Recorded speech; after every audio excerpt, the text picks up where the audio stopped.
On your main dashboard, scroll down to Orders and Bids. Next, click on Orders. This will take you to your Orders page. To see your assigned orders, click on Select Statuses, and from the drop-down, select Assigned, then click Search.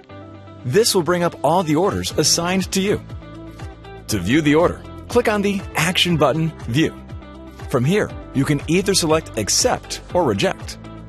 Once the order is accepted, the order goes live, and from here, you can choose to start work. If multiple orders are on one property, there will be several Start Work tabs available for each corresponding order. To complete the order, select the quantity done, then choose the Gallery tab.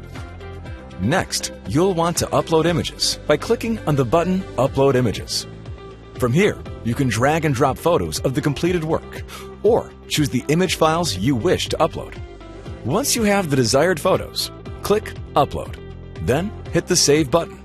If there are permits involved, or any type of document that needs to be uploaded, click on the Upload File tab and repeat the steps to upload desired documents. If you wish to add comments, click on the Comment tab. Write in your comment and click Add a Comment. If there is more than one order on the property, repeat the steps for each corresponding order. To revise work or delete an image, click on the Revise Work tab. Select the Gallery tab. Next, click Edit Image. Select the image you wish to delete, then click either the trash can icon or the Delete button. Then, click the X button to exit.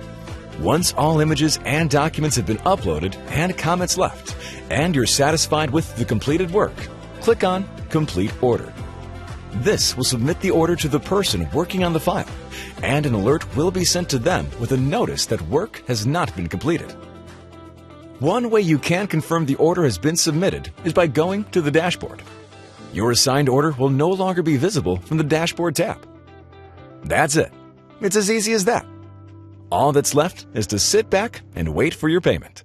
Thank you. For any further information or to reach one of our reps, you can find the contact information on the main page of this website.